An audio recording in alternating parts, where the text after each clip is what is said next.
What's good, YouTube? It's your boy KingSupreme, back with a video. We got Why You Never Poke Larry Bird, a trash talk story told by NBA legends. Now if you're new here, welcome to the channel, family. Make sure to like, comment, subscribe, and share if you need to see more videos from your boy, you feel me? Because the grind never stops. But hey, today, y'all know what time it is today. What time is it, bro? It's that boy Larry Bird time, you feel me? You know what I'm saying? The GOAT, bro, one of the greatest players of all time, bro. Y'all know I had to get to him, though. And y'all requested this one, you feel me? Y'all requested a few of my Larry Bird videos because I either get them from y'all request or, you know what I'm saying, or I might see one, you know, scrolling on my feed. But this one I saw requested, and I really appreciate y'all for requesting this one. This was one fairly recently, and y'all know I love these Larry Bird videos. Get into the, you know, when legends talk about them, when players talk about them. It's so interesting, man. Y'all really mess with them too, and y'all like my reactions. So I'm gonna keep on doing them to y'all, and I'm giving them out to y'all. So you know what I'm saying. Y'all know the deal is road to 50K. So, you know the grind doesn't stop. Be sure to turn on those post notifications because these videos will continuously be posted. And just let me know what else you want me to react to. All of the videos I upload, I get from y'all comment section. Y'all have been going crazy. Y'all been going crazy in the comments, so I really appreciate that. So be sure to keep letting me know. You understand what I'm saying? But Larry Bird, legend. I know I gotta get some more sports basketball videos. I've gone to primarily Larry Bird, you know, recently, so I'll expand it more and get to other ones. Y'all gotta let me know what to, you feel me? Because, you know what I'm saying, I'll only react to if y'all want to watch this type of stuff. You know, if y'all don't really watch it that much, I'm not, but y'all always be begging me to get to some Larry Birds. I'm like, you know, I gotta hook the homies up type of thing, you know what I mean? So that's it. More videos coming soon. Stay tuned to the channel. Let's get straight to this. Why You Never Poke Larry Bird. You guys absolutely love the Larry Bird trash talk stories. Shout out to this dude, Nick Smith, NBA. And a lot of the content I get from him. Shout out to him. Go subscribe to him. Now, a few months ago, I posted a Larry Bird video that did quite well on this channel, and it featured Dominique and the Atlanta Hawks. But this video is separate to that, and this trash talking moment happened a few years later. This is the time that Larry Bird went in on Spud Webb, Dominique Wilkins, Doc Rivers, and the whole Atlanta Hawks team, and it is hilarious. Larry Bird is one of the greatest players of all time, but he's arguably the greatest trash talker of all time as well, and this video proves that. He is the greatest. So if you do enjoy videos just like this one, I'd really appreciate if you guys could hit that like button if you do enjoy it by the end of the video. Subscribe if you are new for videos just like this one. I also want to give full credit to all the podcast interviews and clips used in this video. They are on the screen right now, so be sure to check them out. I'm telling you, do a lot of research. I don't want to keep you guys waiting, so this is the reason why you don't trash talk Larry Bird, and I hope you guys enjoy.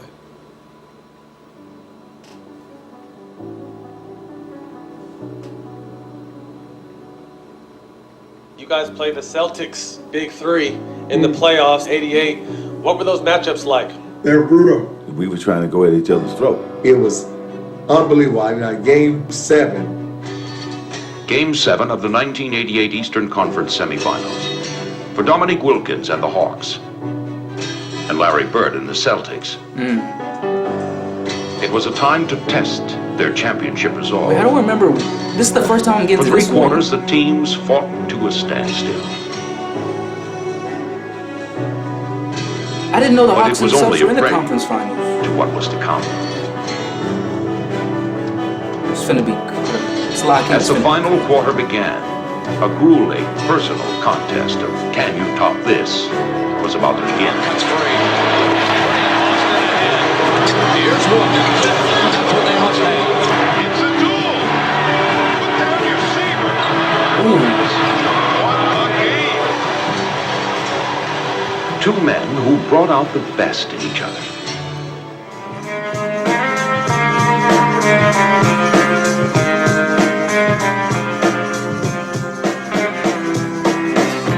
Wilkins was cold. Don't get it twisted.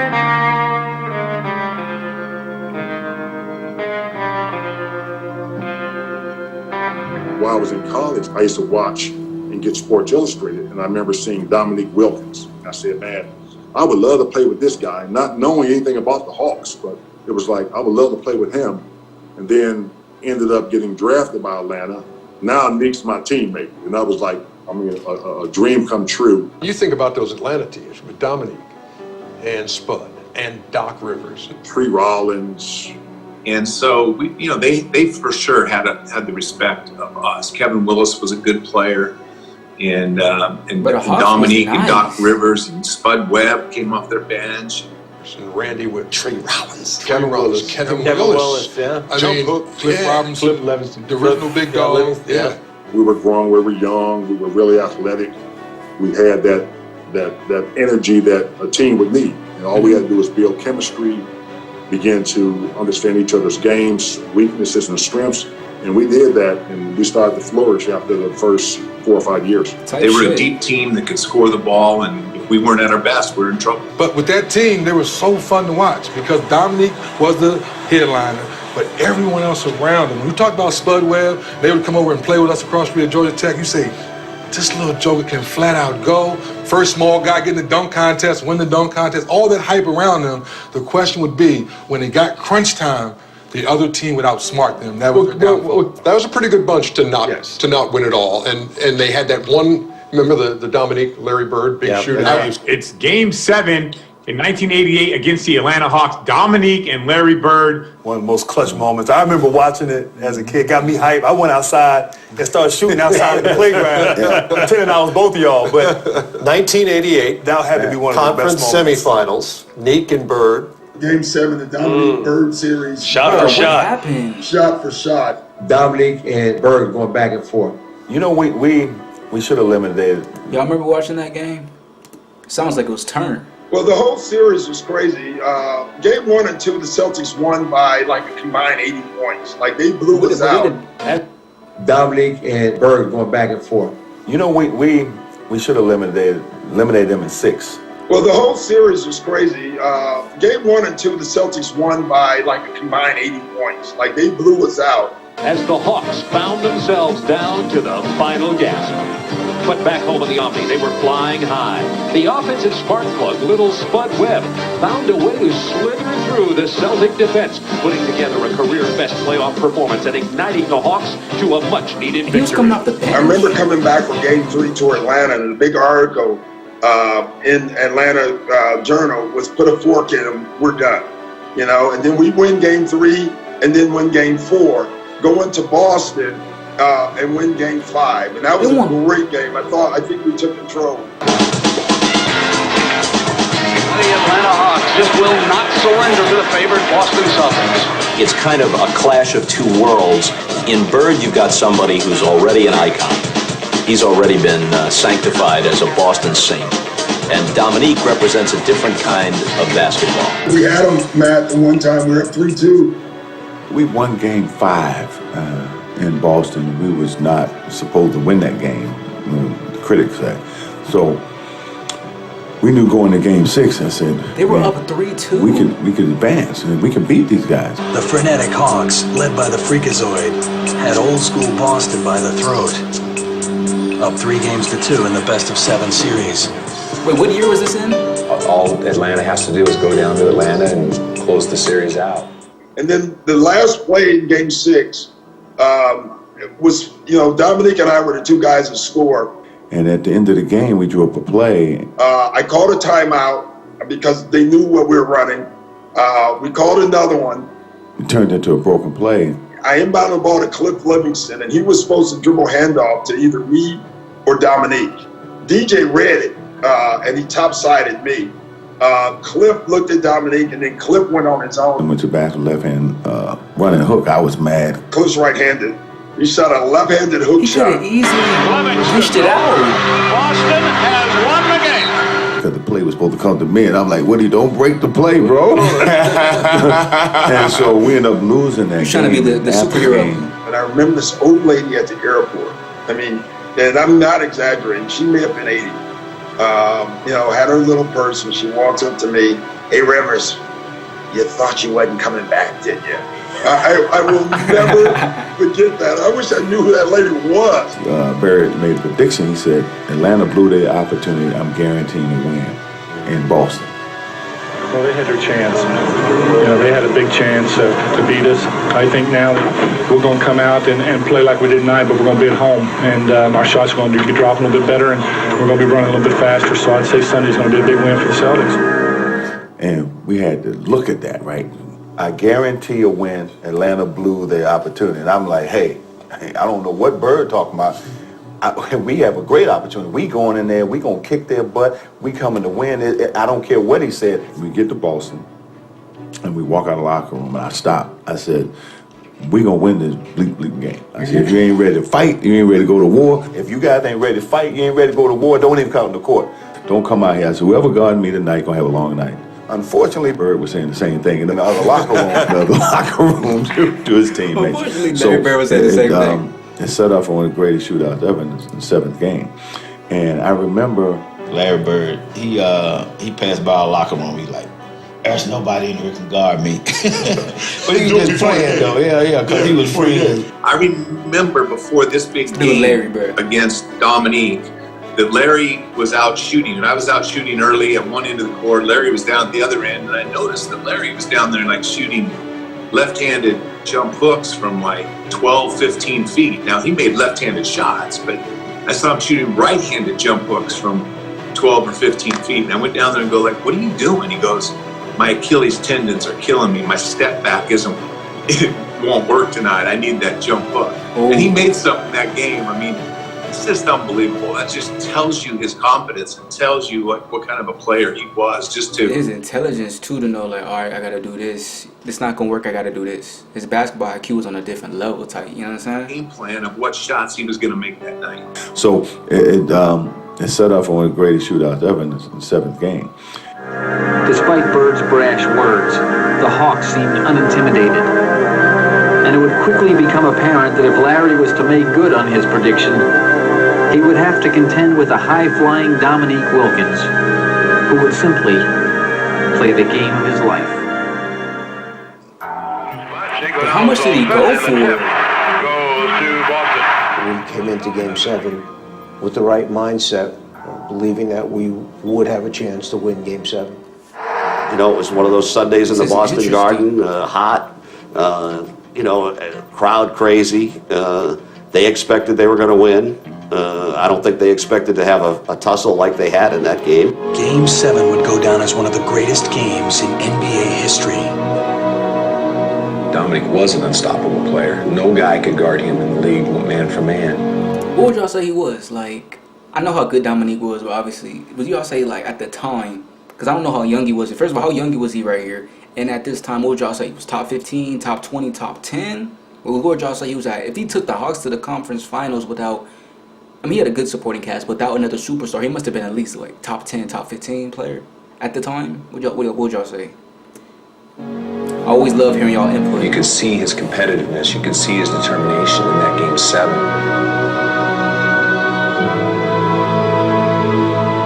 There was only one player on the floor who could match his will. Bird is open. Do they want him to take that shot? With 6 points. On the drive. Parrish picks for Bird. If he was going up against anybody but Larry Bird, they probably would have won. Bird with a very difficult angle gets it to fall.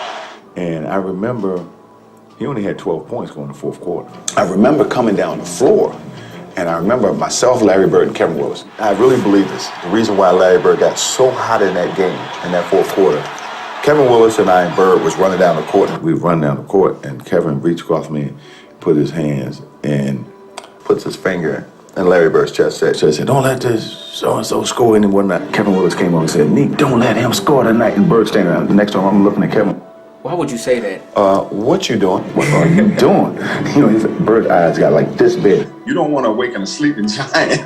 He got 12 points. Right, don't wake him up. It's like talking shit to Jordan. Are you crazy? Leave him sleep. Let him stay asleep. Yes. What you doing? Don't let him cook. You'll wake up a sleeping giant. And his eyes got that big. You know, it's like his eyes got this big. I look at Kevin, what are you doing? And from that point, it was a shooting match. That fourth quarter was unbelievable. On the drive, Bird with a reverse wraparound. Wilkins from the perimeter. That's running the offense. Bird is open. Do they want him to take that shot? 3-on-1. Larry was torturing him. Dominique was torturing me on when he had the ball. That fourth quarter, maybe the best fourth quarter as far as mano-mano of all time. Bird gets it in low on the turnaround against Wilkins. I never knew they had a legendary matchup like this. Wilkins responds. This is really entertaining. Offensively, I got to carry the load now. I got to keep us going. It's Bird's turn. And I remember sitting down before the fourth quarter, and I'm watching the game. And I remember they took me out for a blow, and Kevin and Cliff Livingston came in the game, and he got hot.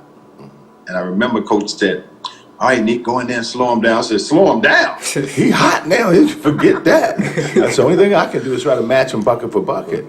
That's what turned out one of the greatest fourth quarters ever. So we're playing, and the ball goes up. You know how you clear space, you get that rebound every day. You're not even worried about it. Because I push it, and I go up to get it, and all of a sudden, man, there's just a force all over my shoulder. He grabs it, he dunks it. You know those short shorts? They were right here. I tell you right now. He got up. I mean, he threw that thing down, and I was like, oh my, and Larry has the classic line. Larry goes, shoot, I better box that guy out, huh, Kev? I said, yeah, I suggest you put a body on him. That was one of the craziest things. I'd never seen a guy that high in my life. He just threw it down. Short shorts right here, huh, kid? Right here, baby. That was not, even his trash talking was so funny. Obviously. You had 47 in that game. Larry Bird had 34, but 20. 47? Quarter. But like I said, I think Larry had 34. And I was like, oh my, and Larry has the classic line. Larry goes, shoot, I better box that guy out, huh, Kev? I said, yeah, I suggest you put a body on him. That was one of the craziest things ever. I'd never seen a guy that high in my life. He just threw it down. Short shorts right here, huh, kid? Right here, baby. That was not, I still have nightmares about that, Smitty. Obviously. You had 47 in that game. Larry Bird had 34, but 20 of those in that quarter. But like I said, I think he ended up with 34 for the game. And the duel continues. I don't think it was so much edge they had. I just thought it was a player that they had, and that was Larry Bird. It's Bird's turn. Who basically put the team on his shoulders in that fourth quarter. The Celtics are Dominique can do it all himself. 84-82. Will return to the Garden. Make it easier for him to bring the ball up. Bird now cuts free. The defense. Tied at 88 with Bird again pulling up, putting Boston ahead. Bird attempting to break free, stays with it, and a foul is called. The continuation for Larry Bird. We're up by 7. Dominique hits a 3. Lead to Bird off the fake, improves his position. Wilkins ties it for Atlanta. Dominique was pretty much the whole game. Larry, the fourth quarter, kind of then, carried their team. That's what made him so great. Bird cuts free, left hands it for the real goal. This is a tactic. Who's going to blink first? Wilkins responds. Between the two of them. It's Bird's turn.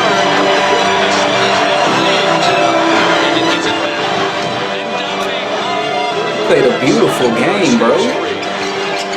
Y'all seen this?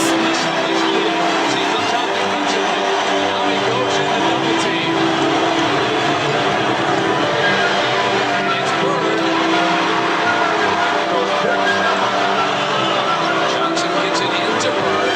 Wilkins is there. Bird comes free.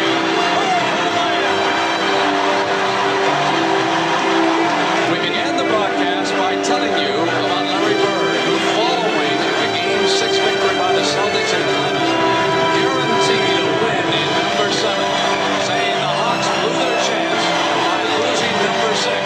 Larry Bird started the game slowly. I mean, they had their chance in the game before, so. He has shown you why he's a future Hall of Famer.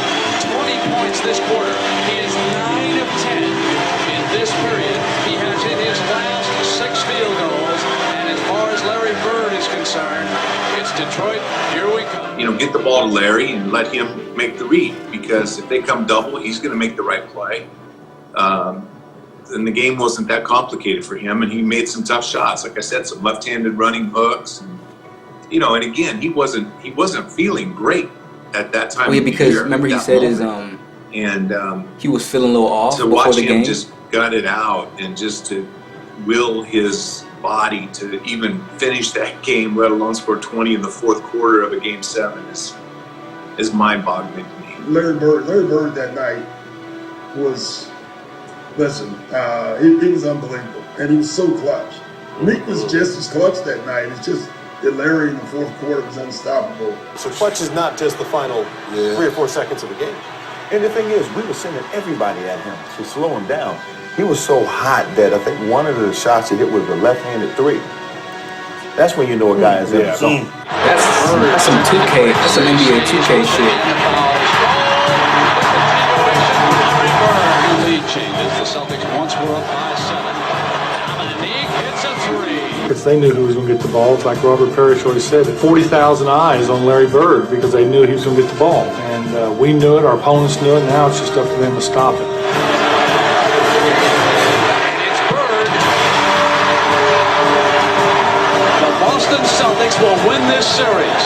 Man, he was doing a little bit of everything. I don't know really what he was doing in that fourth quarter, but the stuff that he was doing, it was unbelievable, man. I mean, he was throwing left-hand shots, running hooks. His game was at another level. We was trying to match each other's will. 20 of his 34 in the fourth quarter. Dominique has... Yeah, Larry Bird hit more clutch shots, you know, in pressure situations than any player. And told you about each and every one, right? You talked about Larry Bird saying someone's got to lose this game. When did he say that to you? Early in the fourth or late in the fourth? No, it was late in the fourth quarter.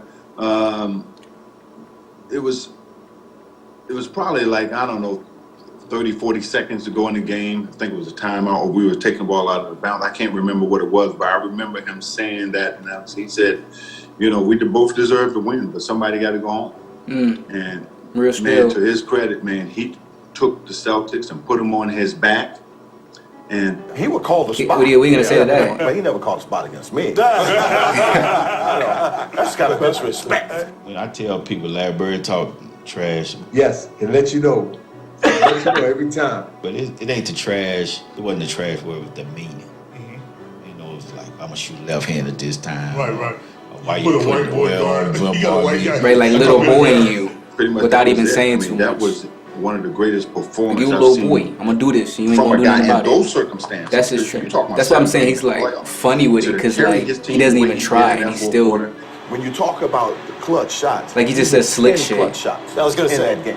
It was crazy too because it's rare in a game you feel it. Like, you know, you guys have been in games where after the game people say, "Man, that was the most amazing game," but you were in it. And you're like, you know, I didn't feel that. I knew it was a good game. Right. That was one of the few games I was saying, this was a hell of a game right now. It was a hell of a game. You know? Absolutely. Yeah.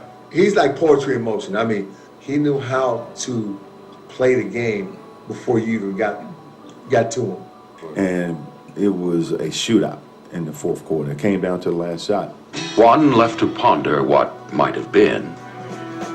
The other to lead his team onward.